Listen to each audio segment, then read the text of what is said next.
Mahal kong Diyos, sang-ayon sa iyong kagandahang loob, mga kasalanan ko'y iyong pawiin, ayon din sa iyong pag-ibig sa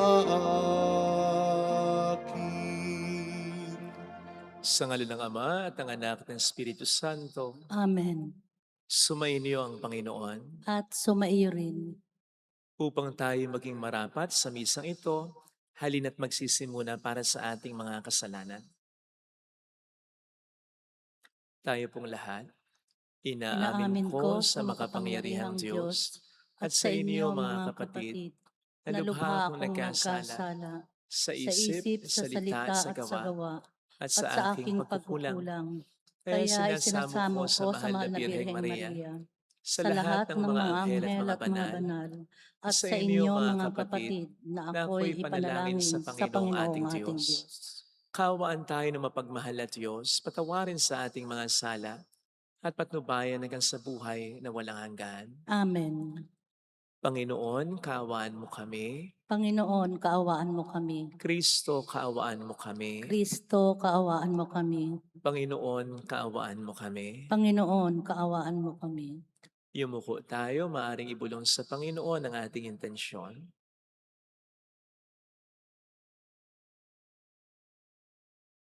Manalangin tayo.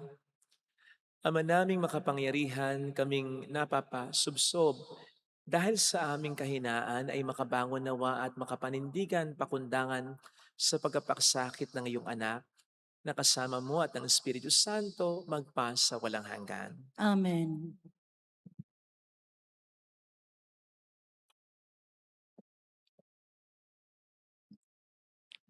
Ang salita ng Diyos mula sa aklat ni Propeta Isaias. Ito ang lingkod ko na aking itataas, na aking pinili at kinalulugdan. Ibubuhos ko sa kanya ang aking espiritu, at sa mga bansa ay siya ang magpapairal ng katarungan. Mahinahon at banayad kung siya'y magsalita, ni hindi magtataas ng kanyang tinig. Ang marupok na tamboy hindi babaliin. Ilaw na aandap-andap, di niya papatayin. At ang katarungan ang paiiralin. Di siya mawawalan ng pag-asa, ni masisiraan ng loob. Paghahariin niya ang katarungan sa daigdig. Ang mga bansa sa malayo ay buong pananabik na maghihintay sa kanyang mga tupa. Ang Diyos ang lumikha't nagladlad ng kalangitan, lumikha ng lupa at nagbigay buhay sa lahat ng bagay dito sa daigdig. At ngayon, ang Panginoong Diyos ay nagsabi sa kanyang lingkod, Akong Panginoon, tumawag sa iyo, binigyan kita ng kapangyarihan upang pairalin ang katarungan sa daigdig. Sa pamamagitan mo ay gagawa ako ng pakikipagtipan sa lahat ng tao at magdadala ng liwanag sa lahat ng bansa. Ikaw ang magpapadilat sa mga bulag at magpapalaya sa mga bilanggo ng kadiliman. Ang salita ng Diyos. Salamat sa Diyos. Panginooy aking tanglaw, siya'y aking kaligtasan. Panginooy aking tanglaw, siya'y aking kaligtasan. Tanglaw ko'y ang poon, aking kaligtasan. Kaya walang takot ako kanino man. Sa mga panganib, kanyang iingatan. Kaya naman ako'y walang agam-agam. Panginooy aking tanglaw, siya'y aking kaligtasan. Kung ang aking buhay ay pagtatangkaan, niyong masasama, sila'y mabubuwal. Panginooy aking tanglaw, siya'y aking kaligtasan. Kahit salakayin ako ng kaaway, magtitiwala rin ako sa may kapal. Panginooy aking tanglaw, siya'y aking kaligtasan. Ako'y nananalig na bago mamatay, Masasaksihan ko ang iyong kabutihan na igagawad mo sa mga hinirang. Sa Panginoong Diyos, tayo'y magtiwala. Ating patatagin ang paniniwala. Tayo ay umasa sa kanyang kalinga. Panginooy aking tanglaw, siya'y aking kaligtasan.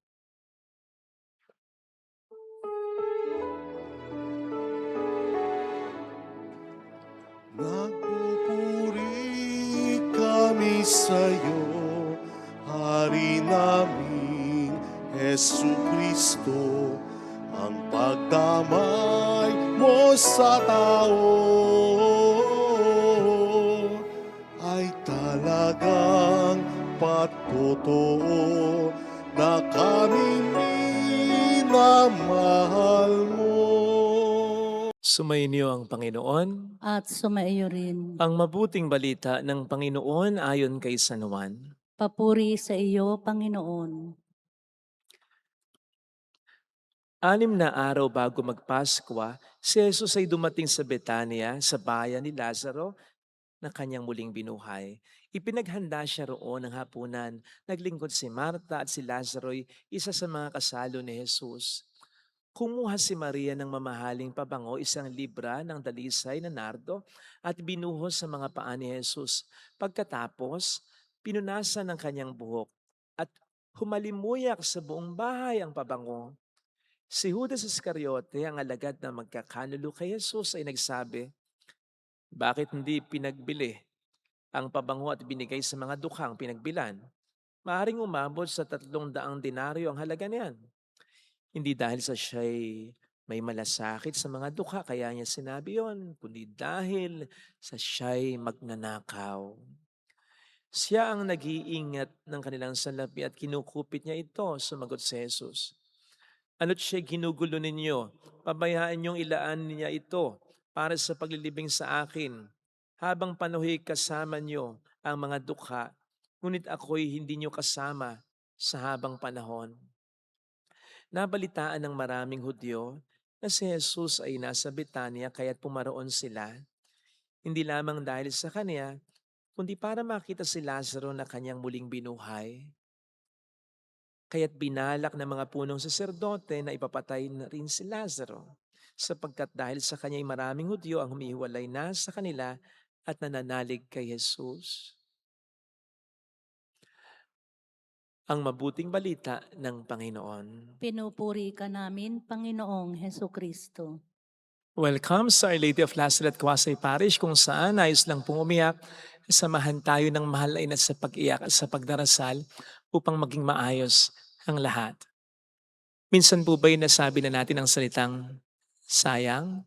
Minsan po ba ay nakaranas na tayong manghinayang para sa isang bagay? Kailan po ba natin nasasabi at nararamdaman yung ganyang panghinayang? Hindi po ba kapag mayroong mahalagang tao, bagay o oportunidad na tayo'y napakawalan, nasasabi at nararamdaman natin ang salitang sayang? Pero hindi rin po ba mahalaga man ang tao, bagay o sitwasyon o oportunidad na ito? Kung mas mahalaga naman kaysa dito, ang dahilan kung bakit natin ito isinasakripisyo, di ba?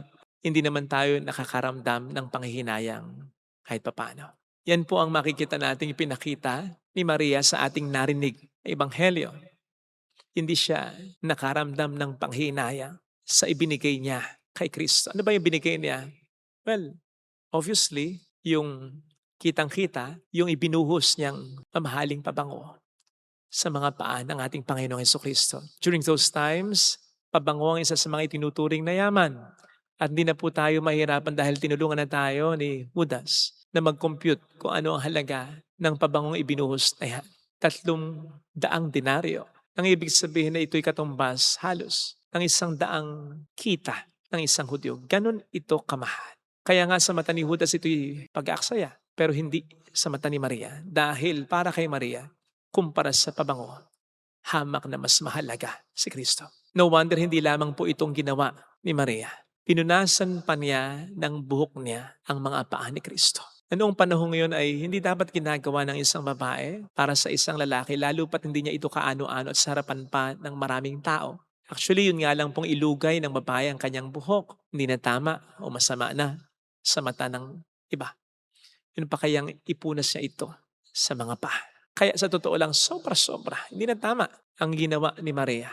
Pero again, kulang pa ito para kay Maria. So much so. Sabi ko nga kanina, ito yung obvious lang na binigay ni Maria, yung pabango na binuhos niya, yung pagpapahid niya ng mga paa ni Kristo gamit ang buhok niya. Pero sa mas malalim na paraan, ibinibigay ni Maria kay Jesus ang sarili niya. At kahit na ito, para sa kanya ay kulang pa. Kaya nga, nakalimutan na niya ang lahat, kahit ang sarili niya. Dahil para sa kanya, lubhang napakahalaga ni Jesus talaga. And true enough, sapagkat pansinin po ninyo ang naging reaksyon ni Kristo sa ginawang ito ni Maria. Sabi niya, hayaan niyo siya. Unang-una, hindi ito kailangan ni Jesus. Okay?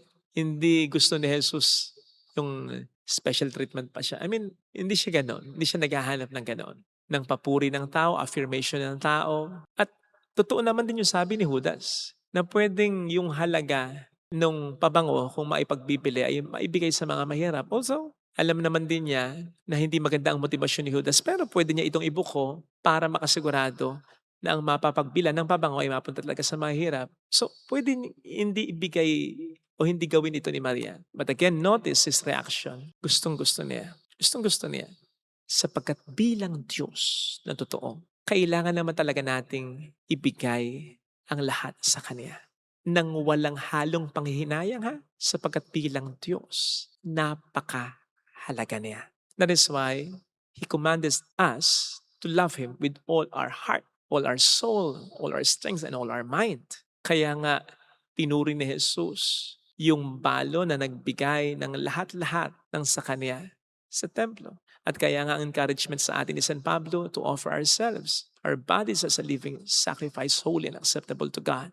Hindi dahil kailangan niya, hindi kailangan ng Diyos, kundi tayong may kailangan talaga. Kailangan nating mahalin siya talaga. Kasi isipin po ninyo, basic example na lang, ang dami sa atin yung nagsasabing mahal natin siya pero kapag nagkaroon na ng matinding mga problema, ayaw na. Nagtatampo na tayo sa Diyos. Pero yun ba'y nakatutulong sa atin? Hindi. Mas lalo tayong na-stress, mas lalo tayong nalilikaw, mas lalo tayong nalulungkot, nawawalan tayo ng pag-asa. Kaya ang mahalin ng Diyos ay hindi para sa Kanya, kundi para sa atin pa rin talaga. Sabi ko nga, nung nakaraang linggo, kapag nangyari na, o nung isa pang linggo, kapag nangyari na, ay na kapag minahal na natin ang Diyos talaga, masasabi natin na wala na tayong ibang hanapin pa at makakaya na natin anuman ang ating maging problema.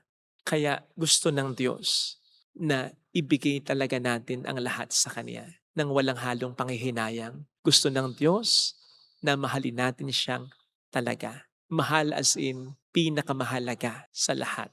Kasi tingnan po ninyo kapag hindi natin magiging ugali yung ibigay sa Diyos ang lahat. Tingnan po niyo yung nangyari kay Judas, who did not love God with all his heart and who did not give his all to Christ. Diba? Siya ay napahamak. So ganun din ang mangyayari sa mga kumu-question sa iba hinggil sa pagbibigay nito ng lahat sa Diyos. Sa mga nagsasabing, ang laki-laki naman ang dinonate mo sa simbahan o kaya sa bahay ampunan. Ang laki-laki naman ng oras na binibigay mo sa paglilingkod. Bakit hindi mo pinabayaran yan? Bakit ibinigay mo na lang o bakit pinahiram mo na lang? Something like that. Mapapahamak yung mga yan sapagkat parang naguhulas yung mga yan dahil hindi na nga nila ibinibigay ang lahat nila sa Diyos. Nandadamay pa sila ng gi-impluwensya pa sila ng iba. But of course, tingnan din po natin maigi ang ating sarili. Are we being like Judas or are we really imitating the generosity of Mary? Nanghihinayang ba tayo sa binibigay natin sa Diyos? Hindi lang po ito usapin ng pera, usapin na po ito ng puso, ha? Sapagkat ang ibinibigay sa Diyos ay hindi lang material na bagay kundi ang ating buhay na hindi natin panghihinayangan ang isakripisyo ang kahit sino, kahit ano, kung talagang makikita natin ang halaga niya at ang halaga ng ginawa niya. Or in other words, kung mamahalin natin siya talaga. Nanghihinayang ka ba na nawala ang masarap na buhay mo noon dahil may pamilya ka na ngayon? Nanghihinayang ka ba sa mga oras na nawawala na para sa'yo dahil sa pag-aasikaso mo sa mga anak mo? Nanghihinayang ka ba sa mga perang dapat sana'y naipon mo pero napapakawalan mo dahil sa pagtulong mo sa pamilya mo o sa ibang tao para maipagamot mo ang mahal mo? Hindi naman, di ba?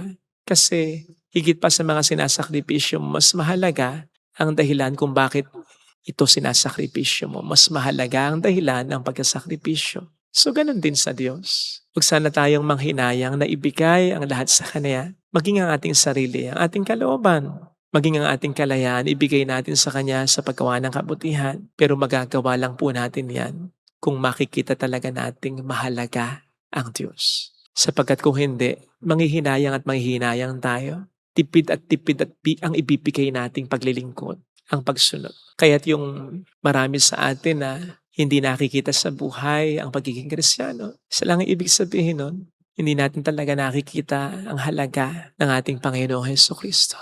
Ito po sana ang makita natin at para dito tayo ay magising. Kung hindi tayo nabubuhay bilang mga Kristiyanong sumusunod talaga sa Kanya, ang ibig sabihin nun, hindi natin talaga siya minamahal o binibigyan ng halaga. Amen. Lagay natin ang ating kanang kamay sa tapat ng ating puso.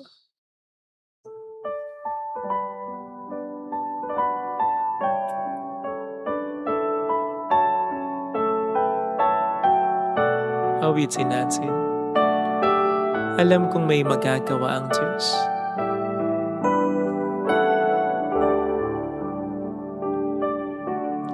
Alam kong may magagawa ang Diyos. Alam kong may magagawa ang Diyos. Alam kong may magagawa Walang imposible sa Kanya. ang Diyos. Kung ako'y magtatapat, Kung ako'y magtatapat sa Kanya'y maglilingkod. sa Kanya'y maglilingkod. Alam kong may magagawa ang Diyos. May magagawa ang Diyos. Alam kong diringgin ng Diyos ang sama, Alam kong di sapagkat anak niya ako. ng Diyos ang sama. Alam kong diringgin ng Diyos ang sama, Alam kong diringgin ang Diyos sapagkat ang sama ko. anak niya ako. Kung ako'y magtatapat, Kung ako'y magtatapat sa Kanya'y maglilingkod. sa Kanya'y maglilingkod. Alam kong diringgin ng Diyos ang sama, Diringgin ang Diyos pumikit na. ang sama. Panginoon, maraming salamat sapagkat walang mababaka sa iyong panghihinayang na ibinigay mo sa amin ang iyong sarili para maligtas kami kahit na hanggang sa ngayon ay hindi kami nabubuhay bilang mga ligtas sapagkat bumabalik pa rin kami sa mga pagkakasala namin.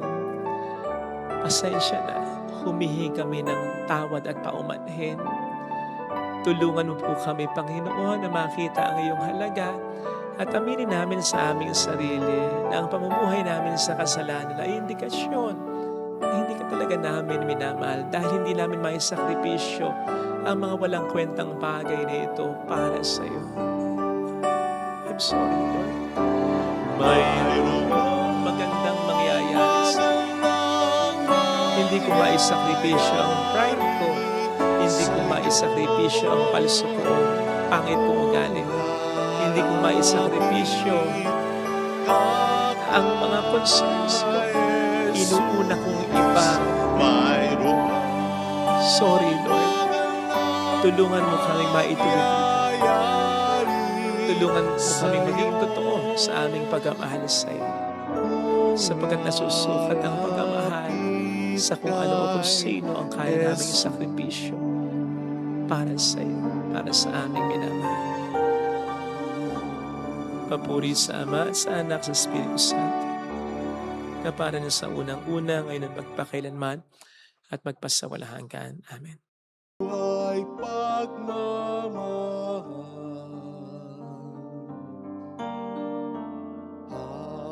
alak at tinapay,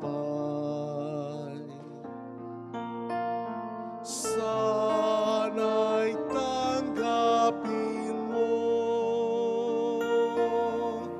amang mapagmahal na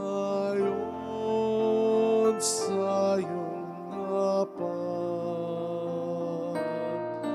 kami nagalay.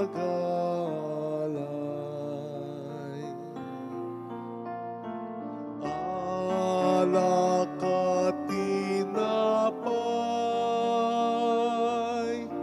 alay ng iyong bayan, buhay pagmamahal, alak at tinapay, sana'y tanggapin mo, amang mapagmahal.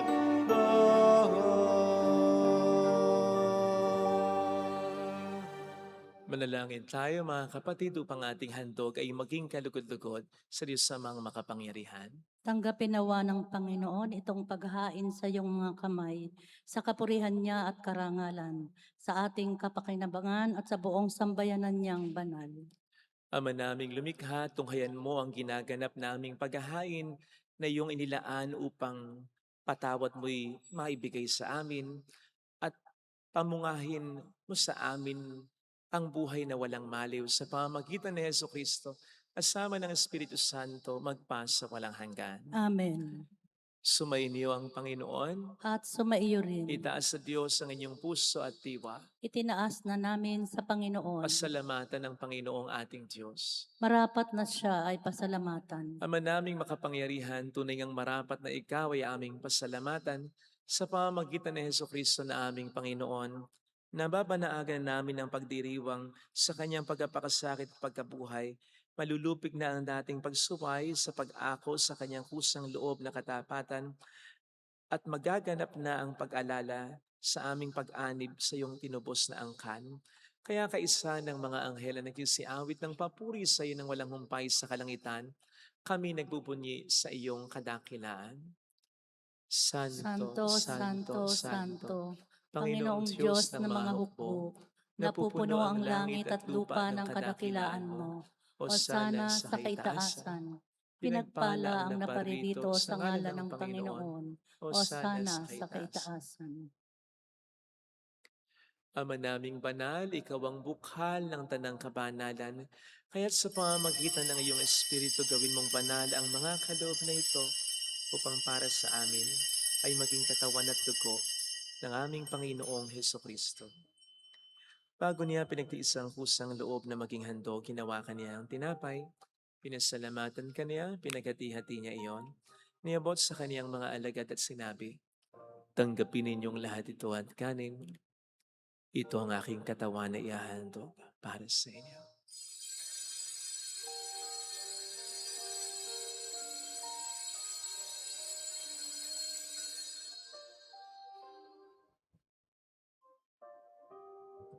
Gayun din naman nang matapos ang hapunan, hinawakan niya ang kalis, muli kaniyang pinasalamatan. Iniabot niya ang kalis sa kaniyang mga alagad at sinabi, "Tanggapin ninyong lahat ito at inumin. Ito ang kalis ng aking dugo ng bago't walang hanggang tipan, ang aking dugo na ibubuhos para sa inyo at para sa lahat. Sa ikapagkapatawad ng mga kasalanan, gawin niyo ito sa pag-alala sa akin."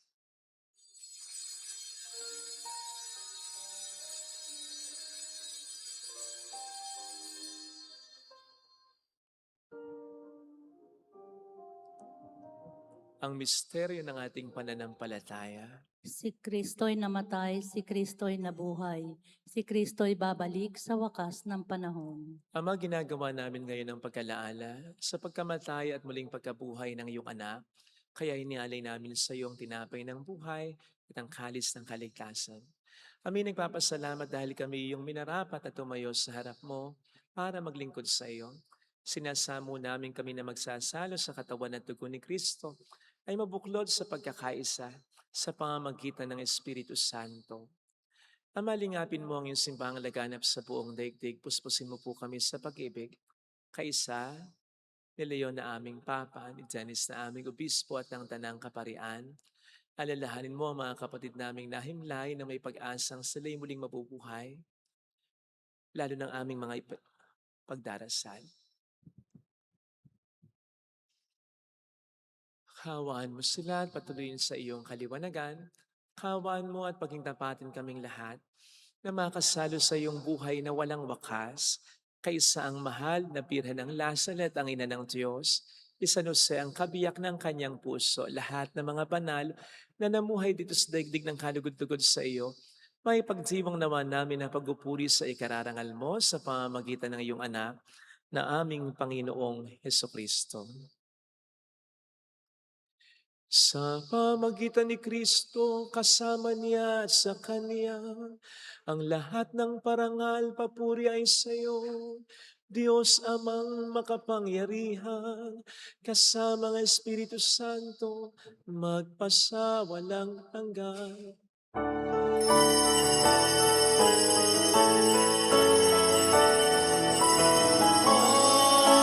Amen,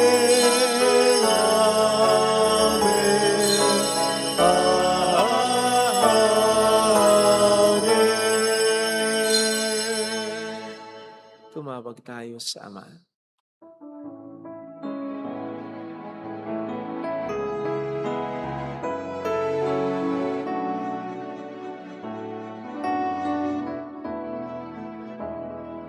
Ama namin, sumasalangit ka, sambahin ang ngalan mo, mapasa amin ang kaharian mo, sundin ang loob mo dito sa lupa para nang sa langit. Bigyan mo kami ngayon ng aming kakanin sa araw-araw, at patawarin mo kami sa aming mga sala, para ng pagpapatawad namin sa nagkakasala sa amin.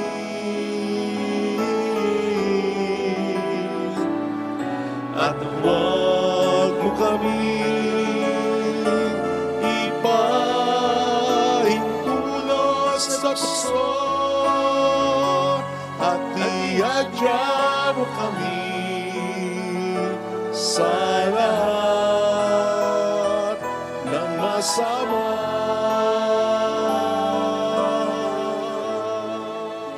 Niling namin kami adya sa lahat ng masama, pagkalooban ng kapayapaan araw-araw, iligtas sa kasalanan, samantalang aming pinaghahandaan ang dakilang araw ng pagpapahayag ng tagapagligtas namin sa Heso Kristo.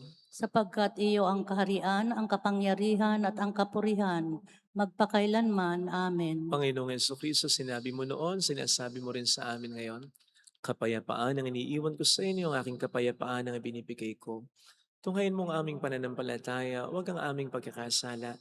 Pagkalooban mo kami ng kapayapaan at pagkakaisahin sa iyong kalooban, kasama ang Espiritu Santo magpa sa walang hanggan. Amen. Ang kapayapaan ng Panginoon ay sumainyo nawang lahat. At sumaiyo rin. Magbigayan tayo ng kapayapaan sa isa't isa.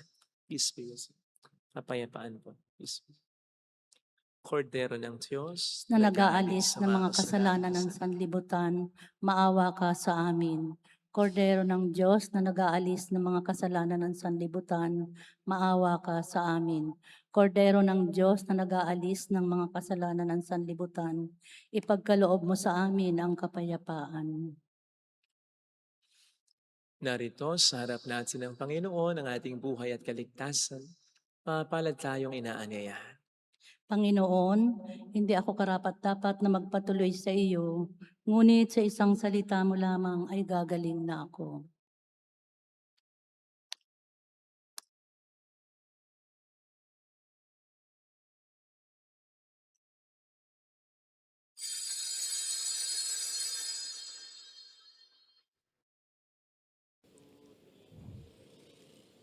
Panalangin para sa espiritual na pakikinabang. Panginoong Hesus, ako ay naniniwala na ikaw ay nasa kabanal-banalang sakramento. Iniibig kita ng higit sa lahat at ninanasa kong tanggapin ka sa aking kaluluwa. Sapagkat sa mga sandaling ito, hindi kita matatanggap sa sakramento. Tumuloy ka sa espiritu sa aking puso. Niyayakap kita na parabang naririto ka na. Inaalay ko ng buong buo ang aking sarili sa iyo. Huwag mong hayaang mawalay ako sa iyo. Amen.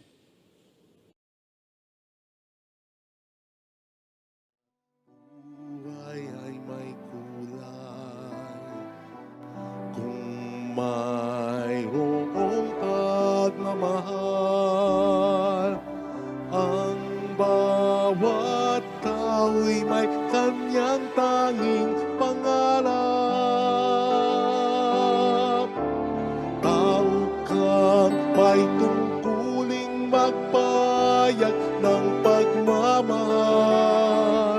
Ang kalinga sa'yo'y tanging handog ng Diyos, sapagkat ika'y sanga ng pag-ibig na sa Kanya'y bumubukan. At lahat ng biyaya sa Kanya ay iyong tinanggap, ay malayang ibagi sa isa't isa, sapagkat ika'y sanga ng pag-ibig ng Panginoon.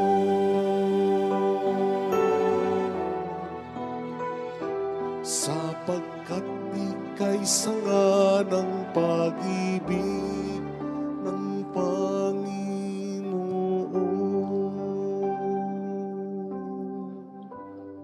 Manalangin tayo.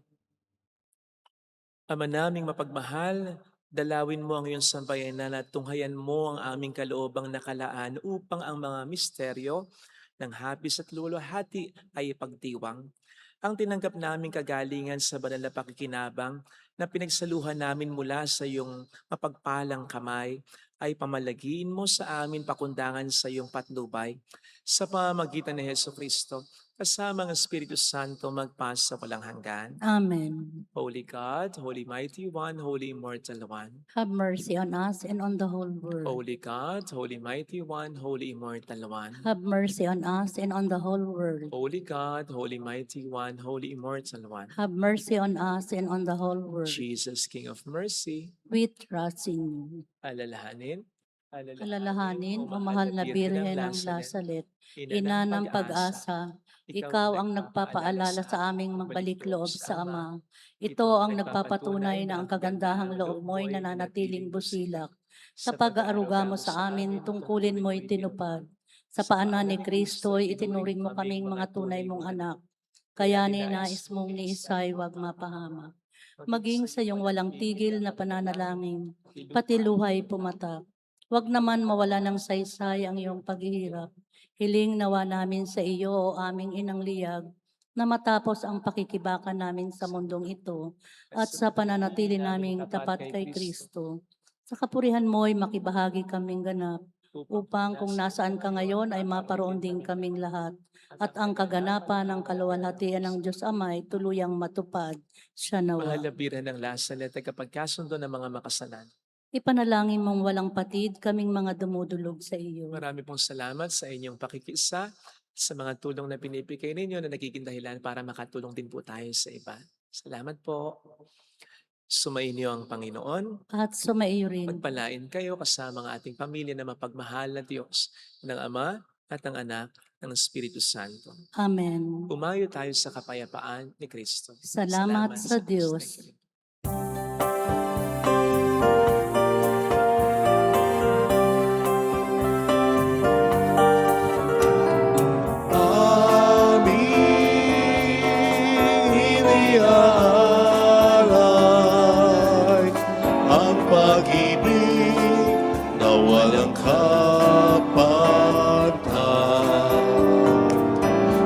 sarap mabuhay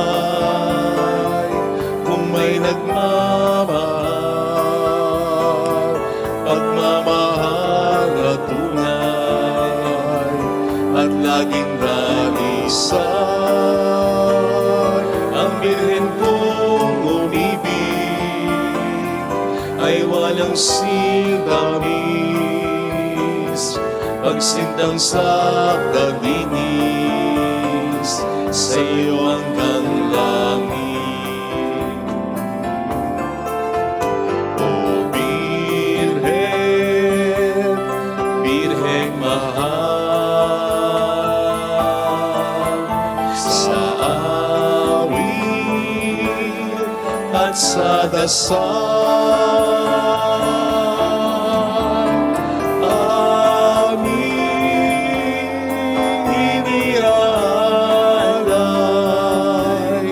ang pag-ibig na walang kapal